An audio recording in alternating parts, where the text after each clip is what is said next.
ನಮಸ್ಕಾರ, hello, hi, welcome back to my YouTube channel. First I welcome to myself, my YouTube channel and all of us and to all. ಮೊದಲು ನಾನು ಈಗ ಹೇಳಿದೆ, ನನ್ನ ಈ YouTube ಚಾನಲ್ನ ನನ್ನ ಮೆಮೊರಿಗೋಸ್ಕರ ಮಾಡ್ಕೊಂಡಿರ್ತಕ್ಕಂಥದ್ದು. ಯಾಕಂದರೆ ನಾನು ಪಡೆದಿರ್ತಕ್ಕಂಥ ಪದವಿಗಳು ಕಷ್ಟದ್ದು ಓದಿ ಗಳಿಸಿರ್ತಕ್ಕಂಥ ಜ್ಞಾನ ನೆನಪುಳಿಯಲಿ ಅಂತಕ್ಕಂಥ ಉದ್ದೇಶದಿಂದ ಮಾಡ್ಕೊಂಡಿರ್ತಕ್ಕಂಥದ್ದು ಅಷ್ಟೇ. ಅದಕ್ಕೋಸ್ಕರ ನಾನು ಸ್ವಾಗತ ಮಾಡ್ಕೊಂಡು ನಿಮಗೆ ಸ್ವಾಗತ ಮಾಡಿದೆ. ಈಗ ನಾನು ಕಳೆದ ಹಲವಾರು ಸ್ಕಿಟ್ಗಳನ್ನು ನಾನು ಕಳೆದ 6 ತಿಂಗಳಿಂದ ಮಾಡ್ಕೊಂಡು ಬರ್ತಾಯಿದ್ದೀನಿ. ಒಂದು ಕಾನ್ಸೆಪ್ಟ್ ತಗೊಂಡು ಅದ್ರ ಬಗ್ಗೆ ಮಾತಾಡ್ತೀನಿ. ಉದ್ದೇಶ ಇಷ್ಟೇ, ಜ್ಞಾನವನ್ನು ವಿತರಿಸುವ ದೃಷ್ಟಿಯಿಂದ, ಹಂಚಿಕೊಳ್ಳುವ ದೃಷ್ಟಿಯಿಂದ ಅಷ್ಟೇ. Knowledge is power. ಇವತ್ತು ವಿದ್ಯುತ್ತು ಮತ್ತು ವಿದ್ವತ್ ಇವೆರಡಿಲ್ಲದೆ ಬದುಕೋಕ್ಕಾಗಲ್ಲ. ವಿದ್ಯುತ್ತು ನಮಗೆ ದಿನನಿತ್ಯ ಜೀವನದಲ್ಲಿ ಕೆಲಸ ಕಾರ್ಯಗಳಿಗೆ ಕರೆಂಟ್ ಬೇಕು, ಬದುಕಲು ವಿದ್ವತ್ ಬೇಕು. ವಿದ್ವತ್ ಅಂತಂದರೆ ಗಣಿತದ ಜ್ಞಾನ, ವ್ಯಾವಹಾರಿಕ ಜ್ಞಾನ, ಬ್ಯಾಂಕಿಂಗ್ ಜ್ಞಾನ, ಇನ್ನೊಬ್ಬರ ಹತ್ರ ಹೇಗೆ ಮಾತಾಡಬೇಕು, ವ್ಯವಹರಿಸ್ಬೇಕು, ಯಾವ ಸ್ಥಳದಲ್ಲಿ ಏನು ಮಾತಾಡಬೇಕು, ಹೇಗೆ ಮಾತಾಡಬೇಕು, ಎಲ್ಲಿ ಮಾತಾಡಬೇಕು, ಯಾರ ಹತ್ರ ಮಾತಾಡಬೇಕು, ಯಾಕೆ ಮಾತಾಡಬೇಕು, ಎಷ್ಟು ಮಾತಾಡಬೇಕು, ಯಾವಾಗ ಮಾತಾಡಬೇಕು, ಯಾವ ರೀತಿ ಮಾತಾಡಬೇಕು, ಮಾತಿನ ಪ್ರಯೋಜನವನ್ನು ಪಡೆಯೋದಕ್ಕೋಸ್ಕರವಾಗಿಯೇ ಈ ಸ್ಕಿಟ್ಟನ್ನು ನಾನು ಮಾಡ್ತಾ ಇರೋದಷ್ಟೇ. ಈಗಾಗಲೇ 1 ನಿಮಿಷ ಆಗ್ತಾ ಬಂತು. ನಾನು ಸಾಮಾನ್ಯವಾಗಿ ನನ್ನ ಸ್ಕಿಟ್ಗಳು ಇತಿಹಾಸ ಮತ್ತು ಶಿಕ್ಷಣ, ಗಣಿತ, ಸಾಮಾನ್ಯ ಜೀವನಕ್ಕೆ ಸಂಬಂಧಪಟ್ಟಂಥ ವಿಷಯಗಳು, ಶಿಕ್ಷಣ, ಪ್ರಚಲಿತ ವಿದ್ಯಮಾನಗಳು, ದೇಶದ ರಾಷ್ಟ್ರದ ಸ್ಥಿತಿಗತಿಗಳು, ಸಾಮಾಜಿಕ ಆರ್ಥಿಕ ವಿದ್ಯಮಾನಗಳು, ಮತ್ತು ಜೊತೆಗೆ ಶಾಸ್ತ್ರೀಯ ಜ್ಞಾನ ಆಗಿರತಕ್ಕಂಥ ಭೂಗೋಳ, ವಿಜ್ಞಾನ, ತಂತ್ರಜ್ಞಾನ, ಮಾಹಿತಿ ತಂತ್ರಜ್ಞಾನ, ಒಂದು ಕಾನ್ಸೆಪ್ಟ್, ಇವತ್ತಿನ ಮನುಷ್ಯನ ಬದುಕು ಹೇಗಿದೆ ಅದನ್ನು ಕುರಿತು ಕೆಲವೊಂದು ಸ್ಕಿಟ್ಗಳನ್ನು ಕಾನ್ಸೆಪ್ಟ್ ಮಾಡ್ಕೊಂಡು ನಾನು ಚರ್ಚೆ ಮಾಡ್ತಾಯಿದ್ದೀನಿ. ಈ ಕಳೆದ ಸ್ಕಿಟ್ಟಲ್ಲಿ ನಾನು ಭಾರತದ ಇತಿಹಾಸವನ್ನು ನಾನು ಚರ್ಚೆ ಮಾಡಿದೆ. ಈ ಸ್ಕಿಟ್ಟಲ್ಲಿ ನಾನು ಕರ್ನಾಟಕದ ಇತಿಹಾಸವನ್ನು ಬ್ರೀಫಾಗಿ ಪರಿಚಯಿಸಲು ನಾನು ಪ್ರಯತ್ನ ಪಡ್ತಾಯಿದ್ದೀನಿ. ಸೊ ವೆಲ್ಕಮ್ ಬ್ಯಾಕ್ ಟು ಕರ್ನಾಟಕನ್ ಹಿಸ್ಟ್ರಿ. ಸೊ ನಾನೊಬ್ಬ ಕನ್ನಡಿಗನಾಗಿ ಸ್ನಾತಕೋತ್ತರ ಪದವಿಯಲ್ಲಿ ಸಾಹಿತ್ಯದ ಪದವಿಯನ್ನು ಪಡೆದುಕೊಂಡರೂ ಸಹ ನಾನು ಇತಿಹಾಸ ಅಚ್ಚುಮೆಚ್ಚಿನ ವಿಷಯ ನಂದು. ಕರ್ನಾಟಕದ ಇತಿಹಾಸ ಮತ್ತು ಭಾರತ ಇತಿಹಾಸ ಮತ್ತು ಯುರೋಪಿಯನ್ ಇತಿಹಾಸ ಪ್ರಮುಖವಾಗಿರ್ತಕ್ಕಂಥ ಇತಿಹಾಸಗಳು. ಇತಿ ಎಂದರೆ ಹೀಗೆ, ಖಚಿತವಾಗಿ ಹಿಂದೆ ನಡೆದ ಘಟನೆಗಳನ್ನು ಹೇಳ್ತಕ್ಕಂಥದ್ದೇ ಇತಿಹಾಸ. ಕರ್ನಾಟಕದ ಇತಿಹಾಸದ ವಿಷಯಕ್ಕೆ ಬಂದರೆ 3000 ವರ್ಷಗಳಿಗಿಂತಲೂ ಹಿಂದಿನ ಇತಿಹಾಸ ಕರ್ನಾಟಕ ಹೊಂದಿದೆ. ಕರ್ನಾಟಕ ಅಂಥದ್ದು ಇಂದು ಮತ್ತು ನಿನ್ನೆ ಮೊನ್ನೆ ಹುಟ್ಟಿದ್ದಲ್ಲ. ಇದು ಪ್ರಾಚೀನ ಸಾವಿರಾರು ವರ್ಷಗಳ ಹಿಂದೆ ಕರ್ನಾಟಕ ಎಂಬುದು ಪ್ರದೇಶವಾಸಿಯಾಗಿ ಮತ್ತು ದೇಶಭಾಷೆಯಾಗಿ ಮತ್ತು ಭಾಷಾವಾಚಕ ಮತ್ತು ಸಾಂಸ್ಕೃತಿಕ ವಾಚಕ ಪದವಾಗಿ ಬಳಕೆ ಆಗ್ತಾ ಇತ್ತು. ಚರಿತ್ರೆಯ ಮೂಲಕ ಕರ್ನಾಟಕದ ಇತಿಹಾಸವನ್ನು ನಾವು ತಿಳ್ಕೊಳ್ಳೋದಾದರೆ, ಫಸ್ಟ್ ಆಫ್ ಆಲು ನಾನು ಕರ್ನಾಟಕದ ಇತಿಹಾಸ ಅಂದಿನಿಂದ ಇಂದಿನವರೆಗೆ, ಪೂರ್ವಕಾಲದಿಂದ ಇಂದಿನವರೆಗೆ ಶಾರ್ಟ್ ಆ್ಯಂಡ್ ಸ್ವೀಟಾಗಿ ಪರಿಚಯ ಮಾಡಿಸಲು ಆಸಕ್ತರಿಗೆ ನಾನು ಪ್ರಯತ್ನ ಪಡ್ತಾಯಿದ್ದೀನಿ. ಕರ್ನಾಟಕವು ಹಳೆ ಶಿಲಾಯುಗ, ಹೊಸ ಶಿಲಾಯುಗದಿಂದಲೂ ಉಲ್ಲೇಖ ಹೊಂದಿರತಕ್ಕಂಥ ಪ್ರದೇಶ. ಸುಮಾರು 5000 ವರ್ಷಗಳಿಂದ ಸಿಂಧೂ ಬಯಲಿನ ನಾಗರಿಕತೆಯ ನಂತರ ಅಲ್ಲಿನ ಜನಾಂಗ ದಕ್ಷಿಣಕ್ಕೆ ಒಂದು ಗುಂಪು ವಲಸೆ ಬಂದಾಗ, ಅದಕ್ಕಿಂತಲೂ ಪೂರ್ವದಲ್ಲಿ 40,000 ವರ್ಷಗಳ ಹಿಂದೆ ಹಳೆ ಶಿಲಾಯುಗ ಇತ್ತು. ಆದಿಮಾನವನ ಗುಹೆಗಳು ಕರ್ನಾಟಕದ ಕೆಲವೊಂದು ಜಿಲ್ಲೆಗಳಲ್ಲಿ ಕಂಡು ಬರ್ತಾ ಇದ್ದಾವೆ. ಬಳ್ಳಾರಿ, ಚಿತ್ರದುರ್ಗ ಮತ್ತು ದಕ್ಷಿಣ ಕರ್ನಾಟಕದ ಕೆಲವು ಭಾಗಗಳಲ್ಲಿ ಕಂಡು ಬರ್ತಾ ಇದ್ದಾವೆ. ಇದರಿಂದ ಏನು ಗೊತ್ತಾಗೋದಪ್ಪ ಅಂತಂದರೆ, ಮಾನವನ ಮೂಲ ಉಗಮ ಸ್ಥಳ ಕರ್ನಾಟಕ ಆಗಿತ್ತು ಅಂತಕ್ಕಂಥದ್ದು ಇದರಿಂದ ನಮಗೆ ವೇದ್ಯ ಆಗ್ತದೆ. ಹಳೆ ಶಿಲಾಯುಗದ ಮಾನವನು ಶಿಲೆಗಳನ್ನು ಆಯುಧಗಳನ್ನಾಗಿ ಮಾಡ್ಕೊಳ್ತಾ ಇದ್ದ, ಗವಿಗಳಲ್ಲಿ ವಾಸ ಮಾಡ್ತಾ ಇದ್ದ. ನವಶಿಲಾಯುಗ ಬಂತು, ನಂತರ ಲೋಹಯುಗ ಬಂತು. ಲೋಹಯುಗದಲ್ಲಿ ಕಂಚು ಮತ್ತು ಕಬ್ಬಿಣ, ತಾಮ್ರಗಳ ಮೂಲಕ ಆಯುಧಗಳನ್ನು ನಿರ್ಮಾಣ ಮಾಡಿಕೊಂಡು ಅವನು ಜೀವನೋಪಾಯವನ್ನು ಸಾಗಿಸ್ತಾ ಇದ್ದ. ಹೀಗಿರುವಾಗ ಒಂದು ಕಡೆ ಸಾಂಘಿಕವಾಗಿ ನೆಲೆ ನಿಂತು ಕೃಷಿ ಚಟುವಟಿಕೆಯನ್ನು ಪ್ರಾರಂಭ ಮಾಡಿದೆ. ಕೃಷಿ ಚಟುವಟಿಕೆಯನ್ನು ಪ್ರಾರಂಭ ಮಾಡಿದ ನಂತರ ಅಲ್ಲಿ ಒಂದು ರಾಜ್ಯದ ಕಲ್ಪನೆ ಮತ್ತು ಒಂದು ಸಾಮ್ರಾಜ್ಯದ ಕಲ್ಪನೆ ಉಗಮ ಆಗ್ತಾ ಬಂತು, ನಾಗರಿಕತೆ ಬೆಳೀತಾ ಬಂತು. ಮಹಾಭಾರತ ಕಾಲದಲ್ಲಿ ಕರ್ನಾಟಕದ ಬೈಜಾಂಟಿಯನ್ ಅಂತ ಉಲ್ಲೇಖ ಇದೆ. ಅದು ಬನವಾಸಿ. ಹಿಂದೆ ಸ್ಕಿಟ್ನಲ್ಲಿ ನಾನು ವರ್ಣನೆ ಮಾಡಿದ್ದೆ ಅದರ ಬಗ್ಗೆ. ಮತ್ತು ಭೀಷ್ಮ ಪರ್ವದಲ್ಲಿ ಕರ್ನಾಟಕದ ಸ್ಥಳಗಳು ಉಲ್ಲೇಖಗೊಂಡಿವೆ. ರಾಮಾಯಣ ಕಾಲದಲ್ಲಿ ಕಿಷ್ಕಿಂಧ ಆಗಿತ್ತು. ಅದು ಇವತ್ತಿನ ವಿಜಯನಗರ ಮತ್ತು ಉತ್ತರ ಕರ್ನಾಟಕದ ವಿಜಯನಗರ ಜಿಲ್ಲೆಯ ಒಂದು ಭಾಗ. ಆ ಸ್ಥಳದಲ್ಲಿ ವಾಲಿ ಸುಗ್ರೀವರು ನೆಲೆಸಿದರು. ಹನುಮಂತನ ಸಹಾಯದಿಂದ ಸೀತೆಯನ್ನು ಲಂಕೆಯಲ್ಲಿ ರಾವಣನನ್ನು ಸೋಲಿಸಿ ಸೀತೆಯನ್ನು ವಾಪಸ್ ಕರ್ಕೊಂಬಂದ ಅಂತೇಳಿ ರಾಮಾಯಣದಲ್ಲಿ ವಾಲ್ಮೀಕಿ ಬರೀತಾರೆ. ಸೊ ರಾಮಾಯಣ ಕಾಲದಿಂದ ಕಿಷ್ಕಿಂಧೆ ಅಂತಕ್ಕಂಥ ಕರೆಸಿಕೊಳ್ಳಲ್ಪಟ್ಟಿದ್ದ ಕರ್ನಾಟಕ ಮಹಾಭಾರತ ಕಾಲದಲ್ಲಿ ಬೈಜಾಂಟಿಯನ್ ಆಗಿ, ಅಶೋಕನ ಕಾಲದಲ್ಲಿ ಇಸಿಲಾ ಮತ್ತು ಸುವರ್ಣಗಿರಿ ಎಂಬ ಹೆಸರಿನಿಂದ ಕರೆಯಲ್ಪಡುತ್ತಿತ್ತು. ಇವತ್ತು ಅಶೋಕನ ಶಾಸನಗಳು ನಮಗೆ ಅಲ್ಲಿಗೆ ಹೋಗೋದಕ್ಕಿಂತ ಮುಂಚೆ ಈ ಒಂದು ಭಾಗದಲ್ಲಿ ಪ್ರಾಚೀನ ಕರ್ನಾಟಕ ಅಂತಕ್ಕಂಥದ್ದು ದ್ರಾವಿಡ ಭಾಷೆಯ ಒಂದು ಜನಾಂಗವು ವಾಸ ಮಾಡ್ತಕ್ಕಂಥ, ಸ್ಥಳೀಯ ಜನಾಂಗ ವಾಸ ಮಾಡ್ತಕ್ಕಂಥ ಒಂದು ರಾಜ್ಯ ಆಗಿತ್ತು. ಅದೇ ಗಡಿ ರೇಖೆ ಮೇರೆ ಇತ್ತೀಚೆಗೆ ಬಂದಿರತಕ್ಕಂಥವು ಮೊದಲು ಇರಲಿಲ್ಲ. ದಕ್ಷಿಣ ಭಾರತದಲ್ಲಿ ದ್ರಾವಿಡ ಜನಾಂಗ ವಾಸ ಮಾಡ್ತಾ ಇತ್ತು. ದ್ರಾವಿಡ ಭಾಷೆಯ ಒಂದು ಉಪಭಾಷೆಯಾಗಿರ್ತಕ್ಕಂಥ ಕನ್ನಡ ಭಾಷೆಯನ್ನು ಮಾತನಾಡ್ತಕ್ಕಂಥ ಕನ್ನಡಿಗರು ಇಲ್ಲಿ ನೆಲೆಸ್ತಿದ್ರು ಅಂತಕ್ಕಂಥದ್ದು. ಕರ್ನಾಟಕದ ಇತಿಹಾಸ ನಮಗೆ ಗೋಚರಿಸ್ತಕ್ಕಂಥದ್ದು ಕ್ರಿಸ್ತಪೂರ್ವ 350ರಲ್ಲಿ ಶಾತವಾಹನ ಮತ್ತು ಅಶೋಕ ಮೌರ್ಯರ ಕಾಲದಲ್ಲಿ. ಅಶೋಕ ಮತ್ತು ಮೌರ್ಯರ ಕಾಲದಲ್ಲಿ ಕರ್ನಾಟಕವು ಒಂದು ಪ್ರಾಂತ್ಯವಾಗಿತ್ತು, ಮೌರ್ಯರ ಪ್ರಾಂತ್ಯವಾಗಿತ್ತು. ಇದಕ್ಕೆ ಸಾಕ್ಷಿಗಳು ಅಶೋಕನ ಶಾಸನಗಳು ಕರ್ನಾಟಕದಲ್ಲಿ ದೊರಕಿವೆ. ರಾಯಚೂರಿನ ಹಟ್ಟಿ ಮಸ್ಕಿ ಶಾಸನ ಮತ್ತು ನಿಟ್ಟೂರು, ಬಳ್ಳಾರಿ ನಿಟ್ಟೂರು, ಗುಲ್ಬರ್ಗದ ಸನ್ನತಿ, ಚಿತ್ರದುರ್ಗದ ಜಟಿಂಗ ರಾಮೇಶ್ವರ ಮತ್ತು ಪಾಲ್ಕಿಗುಂಡಂ ಅಂತಕ್ಕಂಥ ಸ್ಥಳಗಳಲ್ಲಿ 5 ಶಾಸನಗಳು ದೊರಕಿವೆ. ದೇವನಾಂಪ್ರಿ ಅಶೋಕ ಅಂತೇಳಿ ಆ ಶಾಸನದಲ್ಲಿ ಉಲ್ಲೇಖವಿದೆ. ಇದು ಅಶೋಕನ ಆಳ್ವಿಕೆಯ ಕೇಂದ್ರವಾಗಿತ್ತು. ಪ್ರಾಚೀನ ಕಾಲದಲ್ಲಿ ಚಂದ್ರಹಾಸ ಮಹಾರಾಜ ಆಳ್ವಿಕೆ ಮಾಡ್ತಾ ಇದ್ದ. ಸುವರ್ಣಗಿರಿ ಅಂತೇಳಿ ಕರ್ನಾಟಕವನ್ನು ಕರೀತಾ ಇದ್ರು ಅಂತ ನಾವು ಹೇಳ್ತೀವಿ. ಅಶೋಕ ನಿರ್ಮಿಸಿದ ಅರವಟ್ಟಿಗೆಗಳು, ಧರ್ಮ ಮಹಾಮಾತರವರ ಛತ್ರಗಳು ಕರ್ನಾಟಕದಲ್ಲಿ ಕಂಡುಬಂದಿವೆ. ಅಶೋಕ ಬೌದ್ಧ ಧರ್ಮ ಮತಾವಲಂಬಿಯಾಗಿದ್ದ. ಆದ್ದರಿಂದ ಗುಲ್ಬರ್ಗದ ಸನ್ನತಿಯಲ್ಲಿ ಮಲಗಿರುವ ಬುದ್ಧ ಬೆಟ್ಟ ಇದೆ. ಬೌದ್ಧ ಧರ್ಮದ ಕೇಂದ್ರಗಳು ಕರ್ನಾಟಕದಲ್ಲಿವೆ. ಆದ್ದರಿಂದ ಬುದ್ಧನಿಗಿಂತೂ ಪೂರ್ವದಲ್ಲಿ ಕರ್ನಾಟಕ ಇತ್ತು ಅನ್ನೋದಕ್ಕೆ ಇದು ಸಾಕ್ಷಿ. ಇನ್ನು ಜೈನ ಧರ್ಮ ಬೌದ್ಧ ಧರ್ಮಕ್ಕಿಂತ ಪ್ರಾಚೀನವಾದುದು. ಅದರ ಬಸದಿಗಳು, ಶ್ರವಣಬೆಳಗೊಳದಲ್ಲಿ ಗೊಮ್ಮಟೇಶ್ವರ ವಿಗ್ರಹ, ಕಾರ್ಕಳದಲ್ಲಿ ಗೊಮ್ಮಟೇಶ್ವರ ವಿಗ್ರಹ, ಜೈನ ಕೇಂದ್ರಗಳು, ಬಸದಿಗಳು, ವಿಹಾರಗಳು, ಚೈತ್ಯಾಲಯಗಳು ಕರ್ನಾಟಕದಲ್ಲಿ ಕಂಡುಬಂದಿರೋದ್ರಿಂದ ಜೈನ ಧರ್ಮಕ್ಕಿಂತ ಪೂರ್ವದಲ್ಲಿ ಕರ್ನಾಟಕ ಇತ್ತು ಅಂತ ನಾವು ಹೇಳ್ತೀವಿ. ಜೈನ ಬೌದ್ಧ ಧರ್ಮಗಳು ಕ್ರಿಸ್ತಪೂರ್ವ 550ರಲ್ಲಿ ಉಗಮಗೊಂಡವು. ಕ್ರಿಸ್ತಪೂರ್ವ 550 ಅಂದರೆ 2025 + 500 ವರ್ಷ. 2525 ವರ್ಷಗಳಿಂದ ಕರ್ನಾಟಕದ ಇತಿಹಾಸ ಇತ್ತು ಅನ್ನೋದಕ್ಕೆ ನಾವು ಇಲ್ಲಿ ಸ್ಪಷ್ಟವಾಗಿ ಯಾವುದೇ ಗೊಂದಲವಿಲ್ಲದೆ, ಇತಿಹಾಸಜ್ಞರ ಒಂದು ಭಿನ್ನಾಭಿಪ್ರಾಯ ಇಲ್ಲದೆ ನಾವು ಸ್ಪಷ್ಟಪಡಿಸ್ಬೋದು. ಸೊ ಈಗ ಮೌರ್ಯರ ಇತಿಹಾಸದ ನಂತರ ಕರ್ನಾಟಕ ಶಾತವಾಹನರ ಆಳ್ವಿಕೆಗೆ ಒಳಪಡುತ್ತೆ. ಶಾತವಾಹನರ ಸ್ಥಾಪಕ ಸಿಮುಕ ಅಂತೇಳಿ ಇವರು ಮಹಾರಾಷ್ಟ್ರದ ಅಜಂತ ಮತ್ತು ಪ್ರತಿಷ್ಠಾನ, ಶಾತವಾಹನರ ರಾಜಧಾನಿ ಪ್ರತಿಷ್ಠಾನ, ಅಲ್ಲಿನ ಒಂದು ಜನರು ಆಗಿದ್ದರು. ಮಹಾರಾಷ್ಟ್ರ ಮೂಲದ ಇವರು ಕರ್ನಾಟಕವನ್ನು ಆಳ್ವಿಕೆ ಮಾಡ್ತಾ ಇದ್ರು.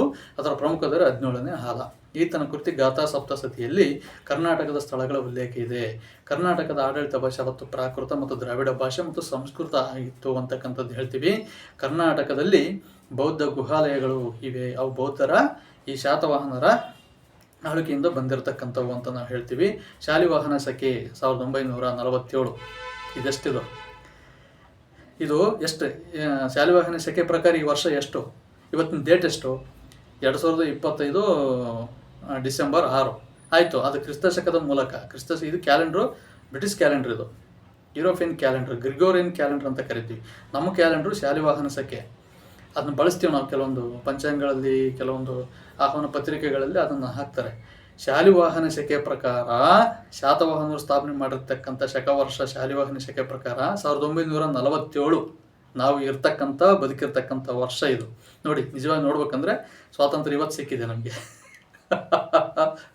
1947 ಅದು ಯಾವುದು ಸಂವತ್ಸರ, ಹೇವಳಿಂಬಿ ದುರ್ಮುಖಿ ಯಾವುದು ಕುರುದಿನಾಮ ಸಂವತ್ಸರ, ನಂತರ ಇದು ಯಾವುದು ಹೇವಳಿಂಬಿ ನಾವು ಸಂವತ್ಸರ ಅಂತ ನಾವು ಹೇಳ್ತೀವಲ್ಲ, ಆ ಸಂವತ್ಸರ ಒಂದು ಕಡೆ ಇರಲಿ. ಇದು 1947 ಶಾಲಿವಾಹನ ಶಕೆ ಪ್ರಕಾರ 78 ವರ್ಷಗಳು ಹಿಂದಕ್ಕೆ ಹೋಗುತ್ತೆ ಶಾಲಿವಾಹನ ಶಕೆ ನಮ್ಮ ಹಿಂದೂ ಕ್ಯಾಲೆಂಡರ್ ಪ್ರಕಾರ. ಇನ್ನು 78 ವರ್ಷ ಮುಂದೆ ಬಂದರೆ ಗ್ರಿಗೋರಿಯನ್ ಕ್ಯಾಲೆಂಡರ್ ಆಗುತ್ತೆ 2025. ನೋಡಿ, ಇದು ನಮ್ಮ ಶಾಲಿವಾಹನ ಶಕೆ ಪ್ರಕಾರ 1947 ಇದು. ಸೊ ಎನಿವೆ, ಶಾತವಾಹನರ ಕಾಲದಲ್ಲಿ ಕರ್ನಾಟಕ ಆಳ್ವಿಕೆ ಒಳಪಟ್ಟಿತ್ತು. ಈ ಶಾತವಾಹನರು ಕಲೆ ಮತ್ತು ವಾಸ್ತುಶಿಲ್ಪಕ್ಕೆ ಕೊಡುಗೆಗಳನ್ನು ಕೊಟ್ಟಿದ್ದಾರೆ. ನಾಸಿಕ್, ಕಾರ್ಲೆ, ಕನ್ನಿಹೇರಿ, ಅಜಂತ, ಎಲ್ಲೋರ ಗುಹೆಗಳು ನಿರ್ಮಾಣ ಮಾಡಿರ್ತಕ್ಕಂಥವರೇ ಶಾತವಾಹನರು. ಇನ್ನು ಶಾತವಾಹನರ ನಂತರ ಕರ್ನಾಟಕದ ಪ್ರಪ್ರಥಮ ಸ್ಥಳೀಯ ಸಾಮ್ರಾಜ್ಯವೇ ಕದಂಬ ಸಾಮ್ರಾಜ್ಯ. ಬನವಾಸಿಯವರ ರಾಜಧಾನಿಯಾಗಿತ್ತು. ಕದಂಬರ ರಾಜ್ಯ ಲಾಂಛನ ವರಾಹ ಆಗಿತ್ತು ಮತ್ತು ಇವರ ಅಧಿದೇವತೆ ಬನವಾಸಿಯ ಮಧುಕೇಶ್ವರ ದೇವಾಗಿದ್ದ. ಮಯೂರವರ್ಮ ಈ ಸಾಮ್ರಾಜ್ಯದ ಸ್ಥಾಪಕ. ಈತನು ಪಲ್ಲವರ ಮಹೇಂದ್ರ ವರ್ಮ ಮತ್ತು ಪಲ್ಲವರ ಶತ್ರು ಸೈನ್ಯ ಪಡೆಯನ್ನು ಸೋಲಿಸಿ ತನ್ನ ಸಾಮ್ರಾಜ್ಯದ ಕನ್ನಡಿಗರ ರಕ್ಷಣೆಗೋಸ್ಕರ, ಕರ್ನಾಟಕದ ರಕ್ಷಣೆಗೋಸ್ಕರ, ಈಗ 9 ನಿಮಿಷ ಆಗ್ತಾ ಬಂತು ಸ್ಕಿಟ್ಟು, ರಕ್ಷಣೆಗೋಸ್ಕರ ಕದಂಬ ಸಾಮ್ರಾಜ್ಯವನ್ನು ಸ್ಥಾಪನೆ ಮಾಡಿದ. ಕದಂಬರ ರಾಜಧಾನಿ ಬನವಾಸಿಯಾಗಿತ್ತು. ಕದಂಬರು ಪ್ರಮುಖ ಆಳ್ವಿಕೆ, ಕಲೆ ಮತ್ತು ಸಂಸ್ಕೃತಿ, ವಾಸ್ತುಶಿಲ್ಪಕ್ಕೆ ತಮ್ಮದೇ ಆಗಿರತಕ್ಕಂಥ ಕೊಡುಗೆಗಳನ್ನು ಕೊಟ್ಟರು. ಕದಂಬರ ಕಾಲದಲ್ಲಿ ಮಯೂರವರ್ಮ ಪ್ರಮುಖ ದೊರೆಯಾಗಿದ್ದ. ಬಂಧುಶೇಣನ ಮಗನಾಗಿರ್ತಕ್ಕಂಥ ಈತ ಮಯೂರ ಶರ್ಮ ಮಯೂರವರ್ಮನಾಗಿರ್ತಕ್ಕಂಥ. ಈ ಕುರಿತು ಕನ್ನಡ ವರನಟ ಡಾಕ್ಟರ್ ರಾಜಕುಮಾರ್ ಅವರು ಒಂದು ಮಯೂರ್ ಅಂತಕ್ಕಂಥ ಚಿತ್ರವನ್ನು ಅದನ್ನು ಚಲನಚಿತ್ರೀಕರಣ ಮಾಡಿದ್ದಾರೆ. ಅದರ ಕುರಿತು ವಿವರವಾಗಿ ನೋಡ್ಬೋದು. ಸೊ ಪ್ರಪ್ರಥಮ ಕನ್ನಡ ಸಾಮ್ರಾಜ್ಯವೆಂದರೆ ಕದಂಬ ಸಾಮ್ರಾಜ್ಯ. ಕದಂಬರ ನಂತರ ಅಧಿಕಾರಕ್ಕೆ ಬಂತಕ್ಕಂಥವ್ರು ಗಂಗರು. ಗಂಗ ಸಾಮ್ರಾಜ್ಯ ಕದಂಬರ ನಂತರ ಅಧಿಕಾರಕ್ಕೆ ಬರುತ್ತೆ. ವಿಶೇಷವಾಗಿ ಕದಂಬರು ವೈಷ್ಣವ ಧರ್ಮದವರಾಗಿದ್ದರೆ ಗಂಗರು ಜೈನ ಧರ್ಮವನ್ನು ಅವಲಂಬಿಸಿದರು. ಇವರ ಕಾಲದಲ್ಲಿ ಗಂಗರ ಪ್ರಮುಖ ದೊರೆ ರವಿವರ್ಮ ಮತ್ತು ಎರಡನೇ ರಾಚಮಲ್ಲ. ಈತನ ಕಾಲದಲ್ಲಿ ಮಂತ್ರಿಯಾಗಿರ್ತಕ್ಕಂಥ ಚಾವುಂಡರಾಯ ಶ್ರವಣಬೆಳಗೊಳದಲ್ಲಿ 57 ಅಡಿ ಎತ್ತರದ ಗೊಮ್ಮಟೇಶ್ವರ ಏಕಶಿಲಾ ವಿಗ್ರಹವನ್ನು ಕೊಡುಗೆಯನ್ನಾಗಿ ಕೊಟ್ಟ. ಅದನ್ನು ವಿಗ್ರಹ ಕೆತ್ತಿದಿರ್ತಕ್ಕಂಥ ವ್ಯಕ್ತಿ ಶಿಲ್ಪಿ ಅರಿಷ್ಟನೇಮಿ ಅಂತೇಳಿ. ಮೂರ್ತಿ ಕೆತ್ತದ್ದು ದೊಡ್ಡದಲ್ಲ, ಆ ಕಲ್ಲಿನ ಮೂರ್ತಿಯಲ್ಲಿ ತುಟಿಯಲ್ಲಿ ಉಸಿನಿಗೆ ಮಂದಸ್ಮಿತವನ್ನು ಇಟ್ಟಿರ್ತಕ್ಕಂಥ ಆ ಶಿಲ್ಪಿ ಕೈ ಚಳಕವನ್ನು ಮೆಟ್ಟತಕ್ಕಂಥದ್ದು. ಬಾಹುಬಲಿಯ ವಿಗ್ರಹವನ್ನು 57 ಎತ್ತರದ ವಿಶ್ವವಿಖ್ಯಾತ ವಿಗ್ರಹವನ್ನು ಚಾವುಂಡರಾಯ ಅರಿಷ್ಟನೇಮಿ ಶಿಲ್ಪಿಯ ಮೂಲಕ ಕೆತ್ತಿಸ್ತಾನೆ. ಈತ ಪ್ರಮುಖ ಮಂತ್ರಿ ಆಗಿದ್ದ, ಜಗಜೆಟ್ಟಿಯೂ ಸಹ ಆಗಿದ್ದ. ಈತ ಇರ್ತಕ್ಕಂಥದ್ದು ಗಂಗರ ಆಸ್ಥಾನ 4ನೇ ರಾಚಮಲ್ಲನ ಆಸ್ಥಾನದಲ್ಲಿ ಇದ್ದ. ದುರ್ವಿನೀತ ಗಂಗರ ಪ್ರಮುಖ ದೊರೆ. ಆತ ಕವಿಯೂ ಆಗಿದ್ದ ಮತ್ತು ದೊರೆಯೂ ಆಗಿದ್ದ. ಗಂಗರ ರಾಜಧಾನಿ ತಲಕಾಡು ಮತ್ತು ಕೋಲಾರ. ಮತ್ತು ಗಂಗರ ಪ್ರಮುಖ ಲಾಂಛನ ಬಂದು ಮದಗಜ. ಆನೆ ಗಂಗರ ಲಾಂಛನ ಆಗಿತ್ತು. ನೋಡಿ, ಇಷ್ಟು ಸೊಗಸಾಗಿರತಕ್ಕಂಥ ಇತಿಹಾಸ, ಕರ್ನಾಟಕದ ಇತಿಹಾಸವನ್ನು ನಾವು ನೋಡ್ತೀವಿ. ಇನ್ನು ಗಂಗರ ನಂತರ ಗಂಗರು ಸುಮಾರು ಕ್ರಿಸ್ತ ಶಕ 350ರಿಂದ 400ರವರೆಗೆ ಆಳ್ವಿಕೆಯನ್ನು ಮಾಡ್ತಾರೆ. ಪುನಃ ಮತ್ತೆ 400ರಿಂದ 650ರವರೆಗೆ 8ನೇ ಶತಮಾನದವರೆಗೆ, ಕ್ರಿಸ್ತ ಶಕ 10ನೇ ಶತಮಾನದವರೆಗೂ ಸಹ ಗಂಗರು ಅಸ್ತಿತ್ವದಲ್ಲಿರ್ತಾರೆ ಕರ್ನಾಟಕದಲ್ಲಿ ಅನ್ನೋದಕ್ಕೆ ಪುರಾವೆಗಳು ಇವೆ. ಇನ್ನು ಗಂಗರ ನಂತರ ಕ್ರಿಸ್ತ ಶಕ 6ನೇ ಶತಮಾನದಿಂದ 8ನೇ ಶತಮಾನದವರೆಗೆ ಬಾದಾಮಿ ಚಾಲುಕ್ಯರು ಆಳ್ವಿಕೆ ಮಾಡ್ತಾರೆ ಕರ್ನಾಟಕವನ್ನು ಪ್ರಪ್ರಥಮವಾಗಿ ಇಡೀ ದಕ್ಷಿಣ ಭಾರತವನ್ನು ಏಕಚಕ್ರಾಧಿಪತ್ಯದಲ್ಲಿ ನಿರ್ಮಿಸಿರ್ತಕ್ಕಂಥ ಕೀರ್ತಿ ಬಾದಾಮಿ ಚಾಲುಕ್ಯರಿಗೆ ಸೇರ್ತದೆ. ಅವರ ಮೂಲ ಸ್ಥಳದಲ್ಲಿ ಬಾದಾಮಿ, ಉತ್ತರ ಕರ್ನಾಟಕದ ಬಾದಾಮಿ ಅವರ ರಾಜಧಾನಿಯಾಗಿತ್ತು. ಇಮ್ಮಡಿ ಪುಲಕೇಶಿ ಸಿಂಹದಂತಹ ವೀರನಾಗಿದ್ದ. ಇವನು ಮಹೇಂದ್ರ ವರ್ಮನನ್ನು ಸೋಲಿಸಿದ ಪಲ್ಲವರ ದೊರೆ. ಆ ಸೇಡಿನಿಂದ ನರಸಿಂಹವರ್ಮ ಮಹೇಂದ್ರವರ್ಮನ ಮಗ ನರಸಿಂಹವರ್ಮನು ಮುಂದೆ ಇಮ್ಮಡಿ ಪುಲಕೇಶಿಯನ್ನು ಯುದ್ಧದಲ್ಲಿ ಸೋಲಿಸಿ ಕೊಂದು ಹಾಕ್ತಾನೆ. ಇದು ಇತಿಹಾಸದಲ್ಲಿ ಒಂದು ದಾರುಣ ಘಟನೆ. ಸೋತ ರಾಜನನ್ನು ಕೊಲ್ಲುವುದು ಧರ್ಮವಲ್ಲ. ಸೋತ ರಾಜನನ್ನು ಸಾಮಂತನನ್ನಾಗಿ ಮಾಡಿಕೊಂಡು ಕಪ್ಪ ಕಾಣಿಕೆಯನ್ನು ವಸೂಲಿ ಮಾಡಿ ಸ್ವತಂತ್ರನಾಗಿ ಬದುಕಲು ಅವಕಾಶ ಮಾಡಿಕೊಡುವುದೇ ರಾಜ್ಯ ಧರ್ಮ, ನಿಜವಾದ ಧರ್ಮ, ನಮ್ಮ ದೇಶದ ರಾಜ್ಯದ ನೆಲದ ಧರ್ಮ. ಅದನ್ನು ಮೀರ್ತಾನೆ ಪಲ್ಲವ ನರಸಿಂಹವರ್ಮ. ಆದ್ದರಿಂದ ಮಹೇಂದ್ರವರ್ಮ ನೈಸರ್ಗಿಕ ಸಹಜ ಸಾವನ್ನು ಅಪ್ಪಿದರೆ ಆ ಸೇಡಿನಿಂದ ನರಸಿಂಹವರ್ಮ ಇಮ್ಮಡಿ ಪುಲಕೇಶಿಯನ್ನು ಸೋಲಿಸಿ ಕೊಂದು ಹಾಕ್ತಾನೆ.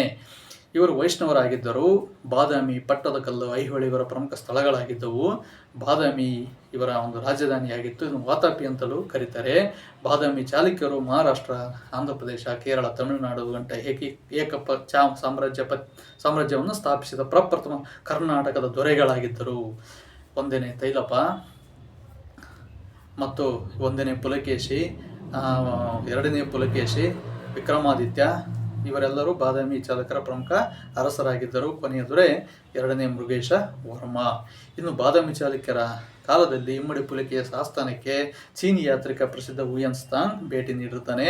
ಇವನು ಚೀನಾದಿಂದ ಬಂದು ಇಮ್ಮಡಿ ಪುಲಕೇಶಿ ಸಾಮ್ರಾಜ್ಯವನ್ನು ನೋಡಿ ಹೊಗಳಿ ಮತ್ತೆ ಪ್ರಶಂಸನೆಯನ್ನು ಮಾಡಿ ಹೊರಟು ಹೋಗ್ತಾನೆ. ಇಮ್ಮಡಿ ಪುಲಕೇಶಿ ಉತ್ತರ ಭಾರತವನ್ನು ಗೆಲ್ತಾನೆ. ಇಮ್ಮಡಿ ಪುಲಕೇಶಿ ಉತ್ತರ ಭಾರತವನ್ನು ಯಾರು? ಹರ್ಷವರ್ಧನ ಉತ್ತರ ಭಾರತದ ಚಕ್ರಾಧಿಪತಿಯಾಗಿರ್ತಾನೆ.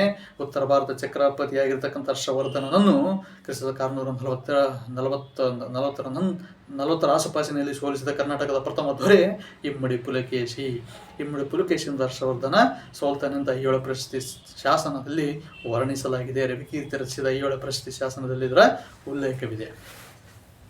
ಸೊ ಇಲ್ಲಿ ಇಮ್ಮಡಿ ಪುಲಕೇಶಿವರೆಗೆ ನಾನು ಬಂದೆ. ಆನಂತರ ರಾಷ್ಟ್ರಕೂಟರು ಬರ್ತಾರೆ. ರಾಷ್ಟ್ರಕೂಟರು ಕ್ರಿಸ್ತ 8ನೇ ಶತಮಾನದಿಂದ 10ನೇ ಶತಮಾನದವರೆಗೆ ಕರ್ನಾಟಕವನ್ನು ಆಳ್ತಾರೆ. ಅಷ್ಟೇ ಅಲ್ಲ, ಮಹಾರಾಷ್ಟ್ರ ಮೂಲದಿಂದ ಲಾತೂರ್ ಪ್ರದೇಶದಿಂದ ಬಂದಿರತಕ್ಕಂಥ ಇವರು ಕರ್ನಾಟಕ ಮತ್ತು ಮಹಾರಾಷ್ಟ್ರವನ್ನು ಆಳ್ತಾರೆ ಮತ್ತು ನೆರೆಯ ರಾಜ್ಯಗಳಾಗಿರ್ತಕ್ಕಂಥ ಪಲ್ಲವರೊಂದಿಗೆ ವೆಂಗಿಯ ಚಾಲುಕ್ಯರೊಂದಿಗೆ ಸ್ನೇಹವನ್ನು ಬಯಸಿ ಬಾಂಧವ್ಯವನ್ನು ಬೆಳೆಸ್ಕೊಂಡಿರ್ತಾರೆ. ರಾಷ್ಟ್ರಕೂಟ ಅಮೋಘ ವರ್ಷ ದೊರೆ ವೈವಾಹಿಕ ಸಂಬಂಧಗಳನ್ನು ಬೆಳೆಸುವುದರ ಮೂಲಕ ಪಕ್ಕದ ಪಲ್ಲವರೊಂದಿಗೆ ಮತ್ತು ವೆಂಗಿ ಚಾಲುಕ್ಯರೊಂದಿಗೆ ಮತ್ತು ವಿಷ್ಣುವರ್ಧನ ವೆಂಗಿ ಚಾಲುಕ್ಯರೊಂದಿಗೆ ಸಂಬಂಧವನ್ನು ಬೆಳೆಸಿರ್ತಾನೆ. ಅಮೋಘ ವರ್ಷ ನೃಪತುಂಗ ರಾಷ್ಟ್ರಕೂಟರ ಪ್ರಮುಖ ದೊರೆ ಅಷ್ಟೇ ಅಲ್ಲ, ಮೂರನೇ ಗೋವಿಂದ, ಧ್ರುವ ರಾಷ್ಟ್ರಕೂಟರ ಪ್ರಮುಖ ದೊರೆಗಳು ಉತ್ತರ ಭಾರತದಲ್ಲಿ ಹಿಮಾಲಯದವರೆಗೂ ದಂಡೆತ್ತಿ ಹೋಗಿ ಉತ್ತರದ ರಾಜರನ್ನು ಸೋಲಿಸಿ ಹಿಮಾಲಯದ ನೀರನ್ನು, ಗಂಗಾ ನದಿ ನೀರನ್ನು ಕುದುರೆಗಳು ಕುಡಿದು ಬಂದು ಅಂತಂದೇಳಿ ಇತಿಹಾಸದಲ್ಲಿ ವರ್ಣಿಸಲಾಗಿದೆ. ಅಷ್ಟೇ ಅಲ್ಲದೆ 3 ಸಮುದ್ರಗಳ ನೀರನ್ನು ಕುಡಿದ ತ್ರೈ ಸಮುದ್ರದ್ವಯ ಪಿತವಾಹನನಾಗಿರ್ತಕ್ಕಂಥ ಗೌತಮಿ ಪುತ್ರ ಶಾತಕರ್ಣಿಯಷ್ಟೇ ಪ್ರಸಿದ್ಧನಾಗಿದ್ದರು. ಯಾರು? ಅಮೋಘ ವರ್ಷ ನೃಪತುಂಗ, ಮೂರನೇ ಗೋವಿಂದ ಮತ್ತು ಧ್ರುವ. ಅರಬ್ಬಿ ಸಮುದ್ರ, ಬಂಗಾಳಕೊಲ್ಲಿ, ಹಿಂದೂ ಮಹಾಸಾಗರ ನೀರನ್ನು ಕುಡಿದ ಕುದುರೆಗಳನ್ನು ವಾಹನವನ್ನಾಗಿ ಉಳ್ಳವನು. ಗೌತಮಿ ಪುತ್ರ ಶಾತಕರ್ಣಿ ಪ್ರಮುಖ ದೊರೆ, ಶಾತವನ ಪ್ರಮುಖ ದೊರೆ. ಆತನಿಗೆ ಸಮನಾಗಿರ್ತಕ್ಕಂಥ ದೊರೆಗಳು ಇವರು ಆಗಿದ್ದರು.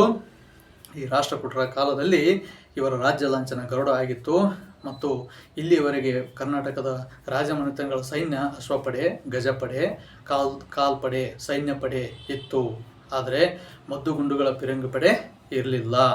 ಈ ದೌರ್ಬಲ್ಯ ನ್ಯೂನತೆಯಿಂದ ಮಧ್ಯಯುಗದಲ್ಲಿ ಸಿಂಧ್ ಪ್ರಾಂತ್ಯದಿಂದ ಮತ್ತು ಗೋರಿ ಗಜನಿಗಳ ಮೂಲಕ ಉತ್ತರ ಭಾರತದಲ್ಲಿ ಇಸ್ಲಾಂ ಸಾಮ್ರಾಜ್ಯ ಸ್ಥಾಪನೆಯಾಗಿ ಹಸನ್ ಗಂಗು ಬಹುಮನ್ ಶಾ ಅವರಿಂದ ಬಹುಮನಿ ಸುಲ್ತಾನ ಸಾಮ್ರಾಜ್ಯ ಕರ್ನಾಟಕದ ಭಾಗದಲ್ಲಿ ಪಿರಂಗಿ ಪಡೆಯಿಂದ ವಿಜಯಿಯಾಗಿ ಸಾಮ್ರಾಜ್ಯ ಸ್ಥಾಪನೆಗೊಳ್ತಾ ಇದೆ. ಮುಂದೆ ಹೇಳ್ತಾ ಹೋಗ್ತೀನಿ ಅದನ್ನು ನಾನು. ಈಗ ರಾಷ್ಟ್ರಕೂಟರು ಕಲೆ ವಾಸ್ತುಶಿಲ್ಪಕ್ಕೆ ಪ್ರಮುಖ ಕೊಡುಗೆಗಳನ್ನು ಕೊಟ್ಟರು. ಇವರು ವೈಷ್ಣವ ಧರ್ಮ ಮತ್ತು ಜೈನ ಧರ್ಮವನ್ನು ಆಶ್ರಯಿಸಿದ್ರು. ರಾಷ್ಟ್ರಕೂಟರ ಕಾಲದಲ್ಲಿ ಕವಿರಾಜ ಮಾರ್ಗ ರಚನೆ ಆಯಿತು ಗ್ರಂಥ. ಪ್ರಮುಖ ಕವಿಗಳು ಉದ್ಭವಗೊಂಡರು. ಪಂಪ, ಪೊನ್ನ, ರನ್ನ ಪ್ರಮುಖ ಕವಿಗಳು ಕನ್ನಡ ಸಾಹಿತ್ಯ ಬೆಳೆದು ಬಂತು. ಸುಮಾರು ಕ್ರಿಸ್ತಶಕ 1 ರಿಂದ 10ನೇ ಶತಮಾನದವರೆಗಿನ ಕರ್ನಾಟಕದ ಇತಿಹಾಸ ಸುವರ್ಣ ಯುಗವಾಗಿತ್ತು. ಅಷ್ಟೇ ಅಲ್ಲ, ಎಲಿಫೆಂಟ ಮತ್ತು ಎಲ್ಲೋರದ ಏಕಶಿಲಾ ಕೈಲಾಸನಾಥ ದೇವಾಲಯವನ್ನೇ ಒಂದೇ ಕಲ್ಲಿನಲ್ಲಿ ಕಟ್ಟಿರ್ತಕ್ಕಂಥ ಕೀರ್ತಿ ರಾಷ್ಟ್ರಕೂಟರಿಗೆ ಸೇರ್ತದೆ. ಅದರಲ್ಲಿ 1ನೇ ಕೃಷ್ಣ ಅಂತಕ್ಕಂಥ ರಾಷ್ಟ್ರಕೂಟ ದೊರೆ ಆ ದೇವಾಲಯವನ್ನು ನಿರ್ಮಿಸ್ತಾನೆ. ಇವತ್ತು ಎಲಿಫೆಂಟ ಹತ್ತಿರ, ಮುಂಬೈ ಹತ್ತಿರ ನವಸೇವಾ ಹಾರ್ಬರ್ ಬಂದರಿನ ಪಕ್ಕದಲ್ಲಿ ಆ ದೇವಾಲಯವನ್ನು ನಾವು ನೋಡ್ಬೋದು. ಇದು ವಿಶ್ವದಲ್ಲಿ ಅದ್ಭುತಗಳಲ್ಲಿ ಒಂದು ಅನ್ನೋದರಲ್ಲಿ ಸಂದೇಹವಿಲ್ಲ. ಪಾಹಿಯಾನ್ ಮತ್ತು ಇತ್ಸಿಂಗ್ ಅಂತಕ್ಕಂಥ ಯಾತ್ರಿಕರು ರಾಷ್ಟ್ರಕೂಟರ ಆಸ್ಥಾನಕ್ಕೆ ಭೇಟಿ ನೀಡಿದರು. ಇವರು 8ನೇ ಶತಮಾನದಿಂದ 10ನೇ ಶತಮಾನದವರೆಗೆ ಆಳ್ವಿಕೆ ಮಾಡ್ತಾರೆ.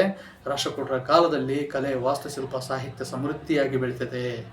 ಅನಂತರ 10ನೇ ಶತಮಾನದವರೆಗೆ ಇತಿಹಾಸವನ್ನು ನಾವು ಕರ್ನಾಟಕದ ಇತಿಹಾಸವನ್ನು ತಿಳ್ಕೊಂಡ್ವಿ.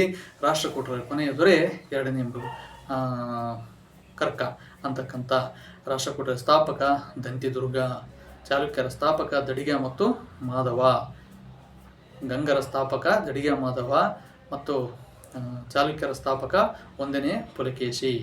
ಈ ನಂತರ ಕೊನೆಯ ದೊರೆ ಮತ್ತು ಪ್ರಾರಂಭದ ದೊರೆಗಳನ್ನು ನೋಡಿದ ನಂತರ ನಾವು ನೇರವಾಗಿ ಕ್ರಿಸ್ತಶಕ 11ನೇ ಶತಮಾನಕ್ಕೆ ಬರ್ತೀವಿ. ಅಲ್ಲಿ ಸ್ಥಾಪನೆಯಾಗಿರ್ತಕ್ಕಂಥ ಸಾಮ್ರಾಜ್ಯ ಕರ್ನಾಟಕದಲ್ಲಿ ಕಲ್ಯಾಣಿ ಚಾಲುಕ್ಯರು. ಇವರ ರಾಜಧಾನಿ ಕಲ್ಯಾಣ. ಈ ಕಲ್ಯಾಣದಿಂದ ರಾಜಧಾನಿಯನ್ನು ಮಾಡಿಕೊಂಡು ವರಾಹವನ್ನು ರಾಜ್ಯ ಲಾಂಛನವನ್ನಾಗಿ ಮಾಡಿಕೊಂಡು ಅಶ್ವಪಡೆ, ಗಜಪಡೆ, ಕಾಲ್ದಳದ ಮೂಲಕ ಸಾಮ್ರಾಜ್ಯವನ್ನು ಕಟ್ಟಿದ ಪ್ರಮುಖ ದೊರೆ 6ನೇ ವಿಕ್ರಮಾದಿತ್ಯ. 3ನೇ ಸೋಮೇಶ್ವರ ಅಂತಕ್ಕಂಥ ಕವಿ ವಿಶ್ವಕೋಶ ಆಗಿರ್ತಕ್ಕಂಥ ಮಾನಸೋಲ್ಲಾಸ ಗ್ರಂಥವನ್ನು ಬರಿತಾನೆ. ಕಲ್ಯಾಣಿ ಚಾಲುಕ್ಯರ ಪ್ರಮುಖ ದೊರೆ 6ನೇ ವಿಕ್ರಮಾದಿತ್ಯ. ಇವರು ಪ್ರಮುಖ ಬಿರುದುಗಳನ್ನು ಪಡೆದಿದ್ದರು. ವಿಕ್ರಮ ಶಕೆಯನ್ನು 1076ರಲ್ಲಿ ಪ್ರಾರಂಭ ಮಾಡಿರ್ತಕ್ಕಂಥ ಕೀರ್ತಿ 6ನೇ ವಿಕ್ರಮಾದಿತ್ಯನಿಗೆ ಸಲ್ತದೆ. ಇವರು 10ನೇ ಶತಮಾನದಿಂದ 12ನೇ ಶತಮಾನದವರೆಗೆ ಕರ್ನಾಟಕವನ್ನು ಆಳಿದ್ರು. ಇಡೀ ಕರ್ನಾಟಕ ಉತ್ತರ ಮತ್ತು ದಕ್ಷಿಣ, ಪೂರ್ವ, ಪಶ್ಚಿಮಾದಿಯಾಗಿ ಇಡೀ ಏಕಸಕ್ರಾಧಿಪತ್ಯವನ್ನು ಪುನಃ ಬಾದಾಮಿ ಚಾಲುಕ್ಯರ ಗತ ವೈಭವವನ್ನು, ಸುವರ್ಣ ಯುಗವನ್ನು ಮರುಕಳಿಸಿದಂತಹ ಕೀರ್ತಿ ಕಲ್ಯಾಣಿ ಚಾಲುಕ್ಯರಿಗೆ ಸಲ್ತದೆ. ಕರ್ನಾಟಕದಲ್ಲಿ ಮಾತ್ರ ಅಲ್ಲ, ಭಾರತದ ಇತಿಹಾಸದಲ್ಲಿ ಬೇಕಾಗಿರ್ತಕ್ಕಂಥ ದೊರೆಗಳು 6ನೇ ವಿಕ್ರಮಾದಿತ್ಯ ಕಲ್ಯಾಣಿ ಚಾಲುಕ್ಯರ ದೊರೆಗಳಲ್ಲಿ ಒಬ್ಬರು ಅಂತ ಹೇಳೋದರಲ್ಲಿ ಯಾವುದೇ ಸಂಶಯವಿಲ್ಲ. ಅದೇ ಥರ ಈ ಪಟ್ಟಿಗೆ ಅಮೋಘ ವರ್ಷ ನೃಪತುಂಗ ಸೇರ್ತಾನೆ, ಇಮ್ಮಡಿ ಪುಲಕೇಶಿ ಸೇರ್ತಾನೆ, ಮಯೂರ ವರ್ಮ ಸೇರ್ತಾನೆ. ಅನಂತರ ಈ ಕಲ್ಯಾಣಿ ಚಾಲುಕ್ಯರ ಕಾಲದಲ್ಲಿ ಧಾರ್ಮಿಕವಾಗಿರ್ತಕ್ಕಂಥ ಒಂದು ಆಚರಣೆಗಳು ಬದಲಾದವು. ಅವುಗಳೇ ವೈಷ್ಣವ, ಜೈನ, ಬೌದ್ಧ ಧರ್ಮದ ಜೊತೆಗೆ ವೀರಶೈವ ಧರ್ಮ ಬೆಳವಣಿಗೆ ಆಯಿತು. ಕನ್ನಡಿಗರು ಶೈವ ಧರ್ಮದ ಕಡೆ, ವೀರಶೈವ ಧರ್ಮದ ಕಡೆ ವಾಲ್ತಾ ಬಂದರು.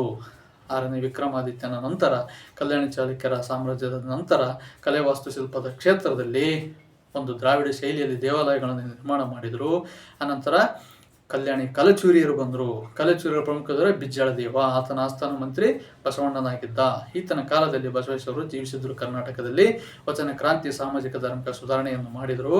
ಬಿಜ್ಜಳನ ಆಳ್ವಿಕೆಯ ನಂತರ ಹೊಯ್ಸಳರು ಪ್ರಾಬಲ್ಯಕ್ಕೆ ಬಂದರು ಕರ್ನಾಟಕದಲ್ಲಿ.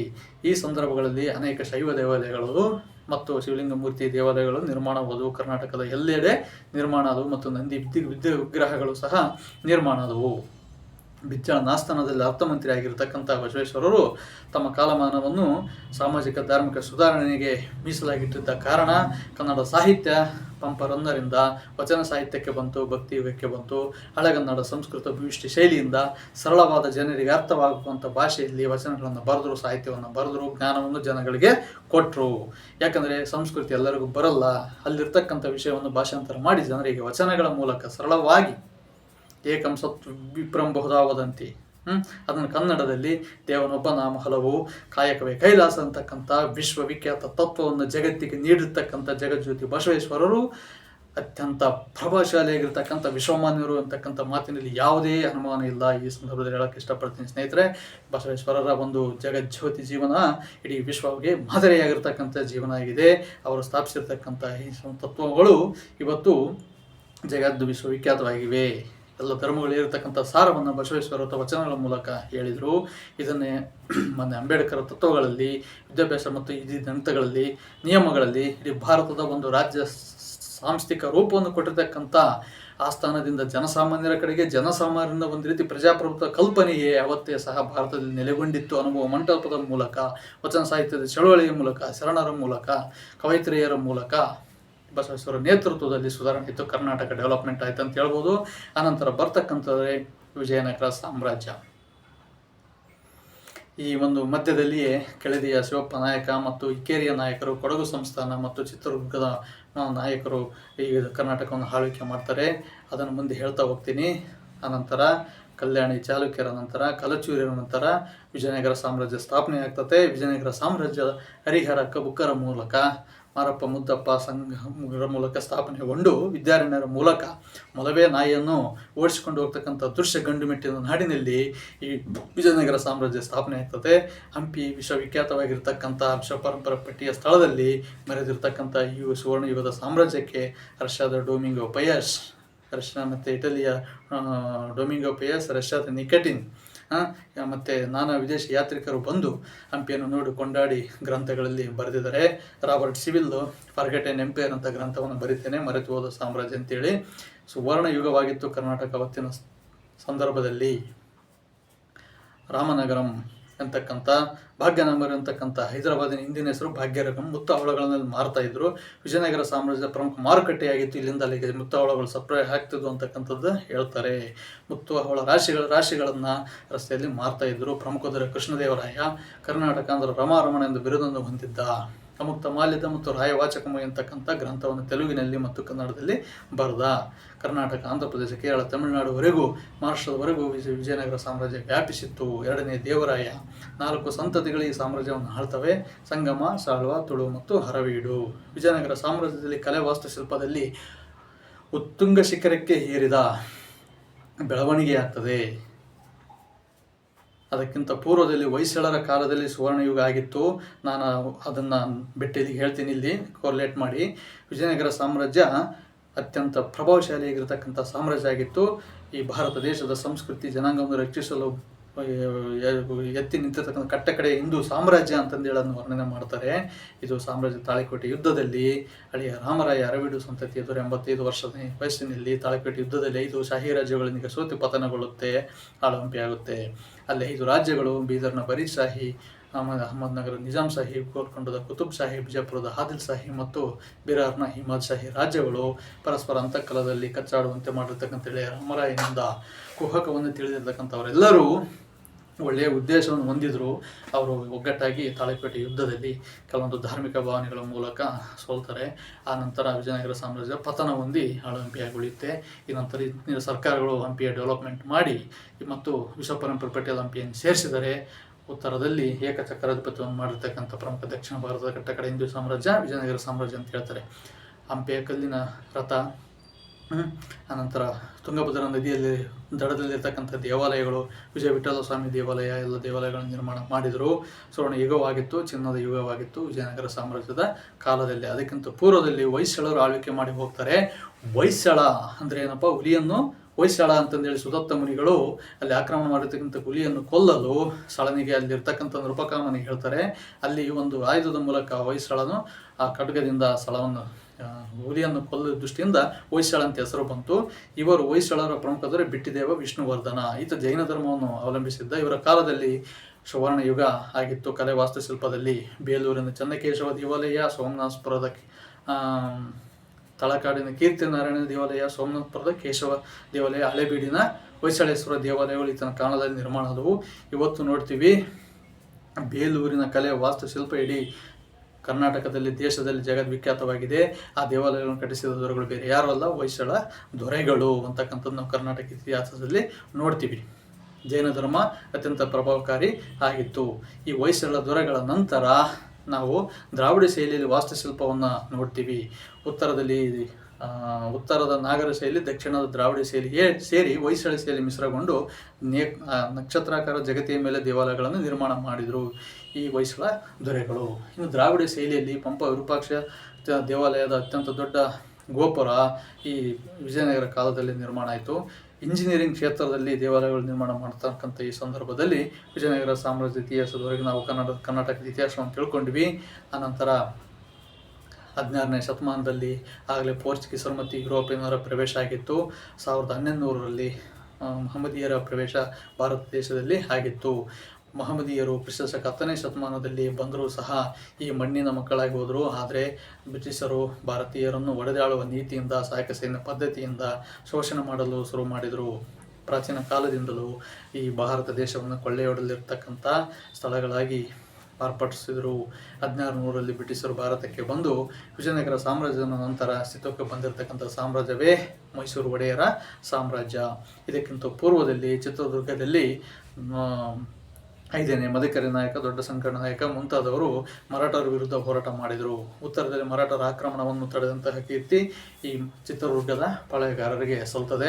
ಜೊತೆಗೆ ಕೆಳದಿಯ ನಾಯಕರು, ಇಕ್ಕೇರಿಯ ನಾಯಕರು, ಕೊಡಗಿನ ಸಂಸ್ಥಾನದವರು, ಕಿತ್ತೂರು ರಾಣಿ ಚೆನ್ನಮ್ಮ, ಬೆಳವಾಡಿ ಮಲ್ಲಮ್ಮ, ರಾಣಿ ಅವರು, ಸಂಗೊಳ್ಳಿ ರಾಯಣ್ಣ ಮುಂತಾದವರು ಸಹ ಬರ್ತಾರೆ. ಈ ಬ್ರಿಟಿಷರ ಕಾಲದಲ್ಲಿ ಸ್ವಾತಂತ್ರ್ಯ ಚಳವಳಿ ಮತ್ತು ಆರಂಭ ಆಗ್ತದೆ. ಈ ಒಂದು 17ನೇ ಶತಮಾನದಲ್ಲಿ ಮೈಸೂರು ಒಡೆಯರು ಕರ್ನಾಟಕವನ್ನು ಆಳಿದ ಪ್ರಮುಖ ದೊರೆಗಳು. ಇವರು ಹೆಚ್ಚಿನ ಯುದ್ಧ ಮತ್ತು ಹಿಂಸೆಗೆ ಹೋಗದೇನೆ ರಾಜಿ ಸೂತ್ರದ ಮೂಲಕ ಬ್ರಿಟಿಷರೊಂದಿಗೆ ಸಹಾಯಕ ಸೈನ್ಯ ಪದ್ಧತಿಗೆ ಸಹಿ ಹಾಕ್ತಾರೆ. ಇದು ಮೈಸೂರಿನ ಒಡೆಯರು ಯದುರಾಯರು ಮತ್ತು ಕೃಷ್ಣರಾಯರಿಂದ ಸ್ಥಾಪನೆಗೊಂಡಿರ್ತಕ್ಕಂಥ ಯದುವಂಶೀಯ ದೊರೆಗಳು. ನಂತರ ಚಿಕ್ಕದೇವರಾಜ ಒಡೆಯರು, ಅದಕ್ಕಿಂತ ಪೂರ್ವದಲ್ಲಿ ನರಸರದ ಕಂಠೀರವ ಒಡೆಯರು ಅಂತಂದು ಹೇಳಿ ಆಳ್ವಿಕೆ ಮಾಡ್ತಾರೆ.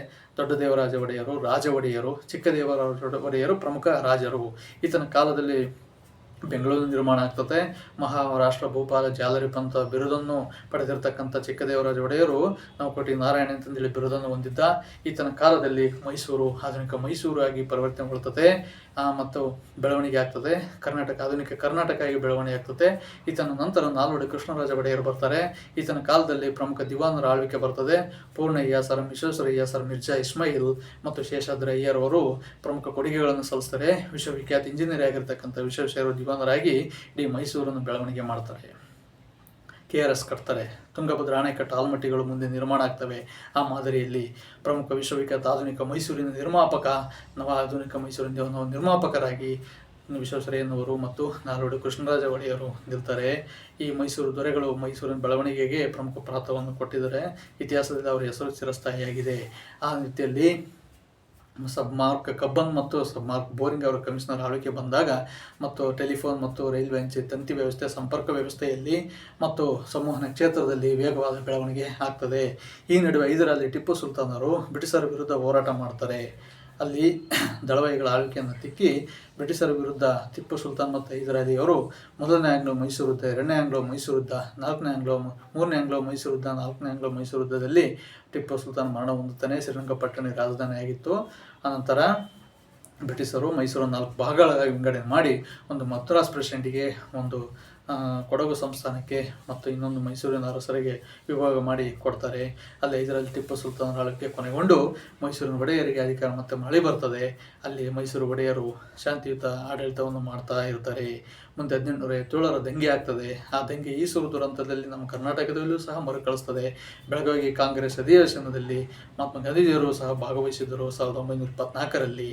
ಇನ್ನು ಸ್ವಾತಂತ್ರ್ಯ ಚಳವಳಿ ರಾಷ್ಟ್ರೀಯತೆ ಪ್ರಜ್ಞೆ ಎಲ್ಲ ಬಂದಂತೆಲ್ಲ ಆಂಗ್ಲ ಮರಾಠ ಕದನಗಳು ಸಂಭವಿಸ್ತವೆ. ಪೇಶ್ವೆಗಳ ಆಳ್ವಿಕೆಯಲ್ಲಿ 1ನೇ ಬಾಜಿರಾಯನ ನಂತರ ಮಹಾರಾಷ್ಟ್ರದಲ್ಲಿ ಬಾಲಾಜಿ ಬಾಜಿರಾಯ ಸೋತು ಹೋಗ್ತಾನೆ. ಸದಾಶಿವರಾವ್ ಭಾವೆ ಸೇನಾಧಿಪತಿ ಹೃದಯಾಘಾತದಿಂದ ಮರಣ ಹೊಂದಿದ ನಂತರ ಆಂಗ್ಲ ಸಿಖ್ ಕದನಗಳು ಘಟಿಸ್ತವೆ, ಕರ್ನಾಟಕ ಯುದ್ಧಗಳು ಘಟಿಸ್ತವೆ. ಇನ್ನು ಬ್ರಿಟಿಷರು ಇಡೀ ದೇಶವ್ಯಾಪಿಯಾಗಿ ಸಾಮ್ರಾಜ್ಯವನ್ನು ಸ್ಥಾಪನೆ ಮಾಡ್ತಾರೆ. ಮಧ್ಯಯುಗದಲ್ಲಿ ಬಂದಿರತಕ್ಕಂಥ ಅರಬ್ಬರ ಫಿರಂಗಿ ಪಡೆಗೆ ಭಾರತೀಯರು ಸೋತು ಹೋಗ್ತಾರೆ.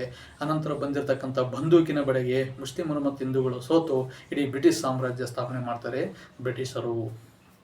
ಆವಾಗ ರಾಷ್ಟ್ರೀಯತೆ, ಸ್ವಾತಂತ್ರ್ಯ ಚಳವಳಿ ಕರ್ನಾಟಕದಲ್ಲಿ ಉಲ್ಬಣಗೊಂಡು ಉದಯವಾಗಲಿ ಕನ್ನಡ ಚೆಲುವ ಕನ್ನಡ ನಾಡು ನಾರಾಯಣರಾವ್ ಸಾರು ಬರೀತಾರೆ. ಅನಂತರ ಕರ್ನಾಟಕದ ಅಡೇಕರ್ ಮಂಜಪ್ಪ ಅವರು, NS ಅಡಿಕರ್ ಅವರು ಸಂಘ ಸಂಸ್ಥೆಗಳು, ವಿದ್ಯಾವರ್ಧಕ ಸೇವಾ ಸಂಘವನ್ನು ಸ್ಥಾಪನೆ ಮಾಡ್ತಾರೆ. ಕನ್ನಡ ನಾಡಿನ ಬಗ್ಗೆ ಜನರಲ್ಲಿ ಜಾಗೃತಿಯನ್ನು ಮೂಡಿಸ್ತಾರೆ. ಈ ಎಲ್ಲ ಕಾರಣಗಳಿಂದ 1947 ಆಗಸ್ಟ್ 15 ಭಾರತ ಸ್ವಾತಂತ್ರ್ಯ ಬಂದ ನಂತರ ಕರ್ನಾಟಕವು ಸಹ ಮೈಸೂರು ರಾಜ್ಯ ಅಂತ ರೀತಿಯಲ್ಲಿ ಹೊಸ ರಾಜ್ಯವಾಗಿ ಉದಯಿಸ್ತದೆ. KC ರೆಡ್ಡಿ ಅವರು ಪ್ರಥಮ ಮುಖ್ಯಮಂತ್ರಿಗಳಾಗ್ತಾರೆ ಮತ್ತು ಕೆಂಗಲ್ ಹನುಮಂತಯ್ಯನವರು ವಿಧಾನಸಭೆಯನ್ನು ಕಟ್ಟಿಸ್ತಾರೆ. 1956ರವರೆಗೆ ನಮ್ಮ ರಾಜ್ಯ ಮೈಸೂರಿನಿಂದ ನಾಮಕರಣಗೊಳ್ಳುತ್ತೆ. ನಾವು ಮೈಸೂರಿನ ಮುಖ್ಯಮಂತ್ರಿಗಳಾಗಿ S. ನಿಜಲಿಂಗಪ್ಪ ಸಾರುತ್ತಾರೆ. ಅನಂತರ 1973 ನವೆಂಬರ್ 1ರಂದು ದೇವರಾಜ ಅರಸು ಮುಖ್ಯಮಂತ್ರಿ ಆಗಿರ್ತಕ್ಕಂಥ ಸಂದರ್ಭದಲ್ಲಿ ಕರ್ನಾಟಕ ಅಂತ ನಾಮಕರಣ ಹೊಂದುತ್ತೆ. ಕರ್ನಾಟಕ ಅಂತ ನಾಮಕರಣ ಒಂದು 52 ವರ್ಷಗಳೇ ಆಯಿತು. ಇನ್ನು ಸ್ವಾತಂತ್ರ್ಯ ಸಿಕ್ಕು ನಮಗೆ ಎಷ್ಟು 53, 78 ವರ್ಷಗಳು ಆಯಿತು. ಕರ್ನಾಟಕದ ಕನ್ನಡಿಗರಾಗಿ ಒಂದು ರಾಜ್ಯ ದೇಶದಲ್ಲಿ ಗುರುತಿಸಿಕೊಂಡಿದೆ. ಹೈದರಾಬಾದ್ ಸಂಸ್ಥಾನಕ್ಕೆ ಸೇರಿರ್ತಕ್ಕಂಥ ಎಲ್ಲ ರಾಜ್ಯಗಳನ್ನು ಮುಕ್ತಗೊಳಿಸಿರ್ತಕ್ಕಂಥ ಕೀರ್ತಿ ಸರ್ದಾರ್ ವಲ್ಲಭಾಯ್ ಪಟೇಲ್ ಅವರು ಹಿಮಮುಚ್ಚಿದ ಜ್ವಾಲಾಮುಖಿಯಾಗಿರ್ತಕ್ಕಂಥ ಅವರಿಗೆ ಸಲ್ತದೆ.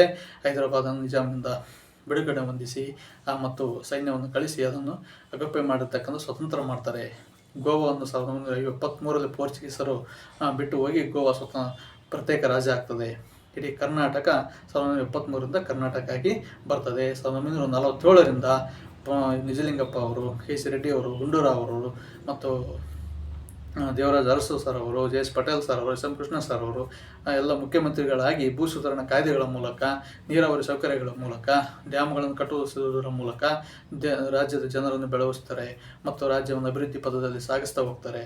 1990-95ರ ಶಿಕ್ಷಣ ಕ್ಷೇತ್ರಗಳ ಮೂಲಕ ಮತ್ತು ಶೈಕ್ಷಣಿಕವಾಗಿ ಬೆಳವಣಿಗೆ ಆಗ್ತದೆ, ಸಾಕ್ಷರತೆ ಬೆಳವಣಿಗೆ ಆಗ್ತದೆ.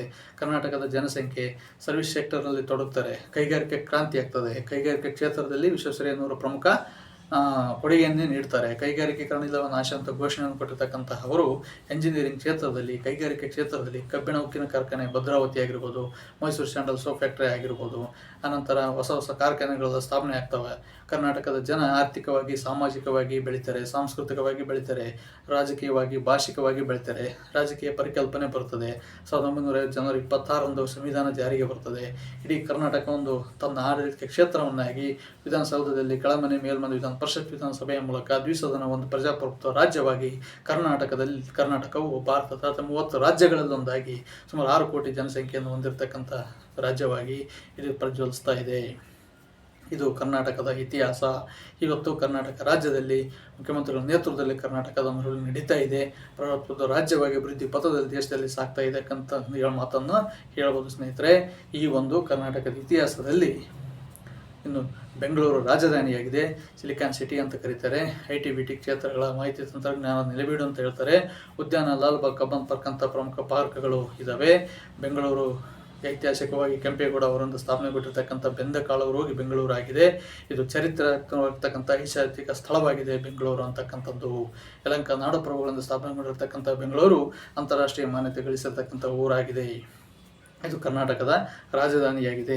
ಸುಧಾರಣೆಗಳ ಮೂಲಕ, ಸಾಕ್ಷರತೆ ಬೆಳವಣಿಗೆಗಳ ಮೂಲಕ, ಶೈಕ್ಷಣಿಕ ಸುಧಾರಣೆಗಳ ಮೂಲಕ, ಜನಪ್ರಿಯ ಯೋಜನೆಗಳ ಮೂಲಕ, ಜನರ ಒಂದು ಸೇವೆಯ ಮೂಲಕ ಕರ್ನಾಟಕವು ತನ್ನದೇ ಆಗಿರ್ತಕ್ಕಂಥ ಅನನ್ಯತೆಯನ್ನು ಕಟ್ಟಿಕೊಂಡು ತನ್ನದೇ ಆಗಿರ್ತಕ್ಕಂಥ ಧರ್ಮ, ತನ್ನದೇ ಆಗಿರ್ತಕ್ಕಂಥ ಭಾಷೆ, ಸಂಸ್ಕೃತಿ, ಸಾಹಿತ್ಯ, ಕಲೆ ಮತ್ತು ವಾಸ್ತುಶಿಲ್ಪ ಒಂದು ರೀತಿಯಲ್ಲಿ ಕನ್ನಡದ ಒಂದು ಅಚ್ಚನ್ನು ಹೊಂದಿರತಕ್ಕಂಥ ಕನ್ನಡ ಇವತ್ತು ಸುಮಾರು ಸ್ವಾತಂತ್ರ್ಯ ಬಂದು ಕರ್ನಾಟಕವು 75 ವರ್ಷಗಳಿಂದ ಒಂದು ಪ್ರಮುಖ ರಾಜ್ಯವಾಗಿ ದೇಶದಲ್ಲಿ ನೆಲೆಸಿದೆ.